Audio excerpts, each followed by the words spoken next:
بسم اللہ الرحمن الرحیم۔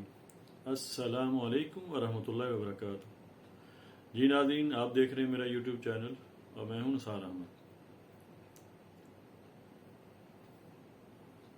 ہمارے پیارے آقا کریم نبی کریم صلی اللہ علیہ وآلہ وسلم کی ناموس پہ لاکھوں کروڑوں اربوں درود سلام۔ یہ جو بی جے پی کی اسپوکس پرسن ہے یا ترجمان ہے یا کوئی ایم ایل اے ہے، اس نے جو بکواس کی ہے، یہاں عربوں نے تو بہت زیادہ اس کا ریئیکشن دیا ہے، بڑا اچھا رسپانس ہے، لیکن افسوس کہ پاکستان کی گورنمنٹ، پاکستان کی اشرافیہ جو اس وقت مسلط ہیں، ان کے نوین جندال کے ساتھ بڑے گہرے مراسم ہیں۔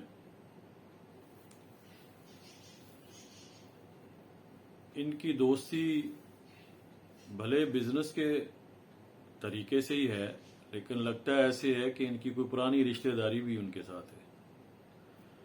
ابھی تک میاں بگوڑا شریف، بیمار شریف کا کوئی بیان نہیں آیا، نہ یہ جس طرح سے کرنا چاہیے تھا رسپانس، جس طرح سے ریئیکٹ کرنا چاہیے تھا ہماری حکومت نے، یہ ابھی تک نہیں کیا۔ ہمارے وزیر خارجہ نے بھی رسمی سی مذمت کروا دی ہے، اس سے کسی نے کہہ کے کروا دی ہے، ویسے اس کو تو پتہ ہی نہیں ہے ہوا کیا ہے۔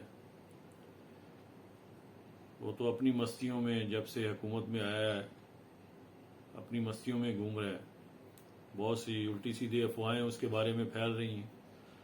خیر، یہ معاملہ ایسا تھا کہ یہاں کوئی سیاسی اختلافات سامنے نہیں آنے چاہیے تھے، لیکن افسوس کہ یہ جو ہر جگہ پہ ہر الٹی سیدھی حرکتیں کرنے پہنچ جاتی ہے، مریم صفدر، اس کا بھی کوئی ابھی تک ہماری سمجھ کے مطابق، جو ہمارے پاس نالج، جو خبریں آئی ہیں، ابھی تک اس کا بھی وہ رسپونڈ نہیں آیا جیسے آنا چاہیے تھا۔ افسوس ہے، اپنے آپ کو مسلمان بھی کہلاتے ہیں اور بتوں کی پوجا بھی کرتے ہیں۔ ویسے ہی یہ خاندان ہی ایسا ہے، اس کی ہسٹری میں جاؤ، میں تو کئی بار کہہ چکا ہوں کہ ان کا ڈی این اے ٹیسٹ کراؤ تو پتہ چلے گا آپ کو، ان کے ڈی این اے میں ہی کچھ خرابی ہے۔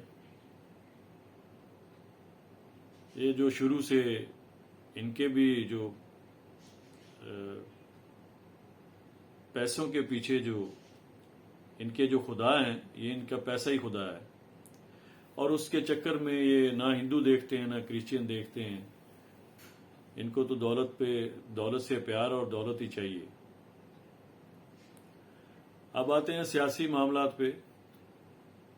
خان صاحب کو گرفتار کرنے کی جو سازشیں ہو رہی ہیں، جو بند کمروں میں پلاننگ ہو رہی ہے،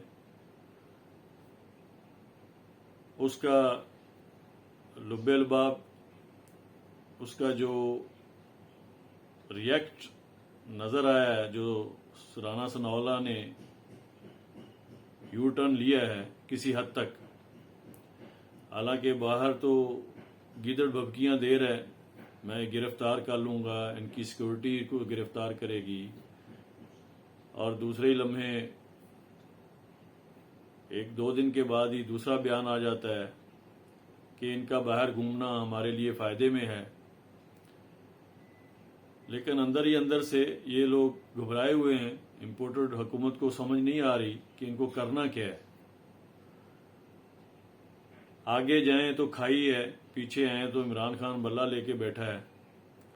ابھی ان کی چترول ہی چترول نظر آ رہی ہے ان کو، تو ایسی گھبراہٹ میں یہ الٹی سیدھی آوازیں نکال رہے ہیں۔ ہماری عدلیہ، ہماری اسٹیبلشمنٹ پتہ نہیں کس بات سے مجبور ہے۔ پچھلے ولاگ میں نے کہا تھا، جو فیس بک پہ، سوشل میڈیا پہ چل رہا ہے، کہ chief of the army staff جناب جنرل باجوہ صاحب ان کی بیلجیم میں کوئی زمینیں منظر عام پہ آ رہی ہیں. میرا خیال ہے اس پی آر کو اس کے بارے میں تھوڑی وضاحت کرنی چاہیے. ابھی کچھ ٹوکرا صحافی کچھ حکومت کے پے رول پہ جو ہیں وہ شروع ہو جائیں گے، وہ ڈھول بجانے شروع ہو جائیں گے کہ آرمی کو سیاسی معاملات میں نہیں آنا چاہیے. حالانکہ سب سے پہلے جب یہ مسلط کیے گئے ہیں، یہ ٹوکرا، یہ نااہل، یہ چور ڈاکو، سب سے پہلے جو ہے بیان آیا تھا ISPR کا، وہ یہی تھا کہ اکانومی مضبوط ہو رہی ہے، ڈالر نیچے آ گیا ہے. تو بغیر کسی کے کہنے سے یہ لوگ سیاست میں تو آ گئے. ابھی ان کو اپنی پوزیشن بھی واضح کرنی چاہیے. آیا یہ پاکستان کے ساتھ ہیں یا غداروں کے ساتھ ہیں؟ اگر ان کو غدار کہا جائے تو کوئی برا نہیں ہوگا، کیونکہ ان لوگوں نے ثابت کر دیا کہ یہ غداروں کے ساتھ ہیں، اور ان لوگوں نے جو مسلط کیے گئے ہیں ان میں کوئی غداری کے جراثیم کچھ زیادہ ہی نظر آ رہے ہیں، جو ملک کو کمزور کرنے کے پیچھے پڑے ہیں. آتے ہی مہنگائی کا طوفان برپا کر دیا. حالانکہ ان کی ہسٹری دیکھو تو یہ بڑے کنٹینر پہ لوڈ ہو کے آئے تھے. مہنگائی مکاؤ مارچ. ابھی وہ فضلو کدھر ہے؟ مولانا ڈیزل صاحب کدھر ہیں؟ ان کا کوئی بیان نہیں آ رہا ہے، ان کی موجودگی کہیں نظر نہیں آ رہی ہے.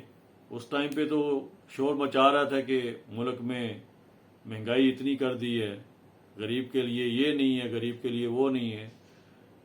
تو بے شرمو، ابھی تم لوگوں نے تو غریبوں کو ہی ختم کر دیا.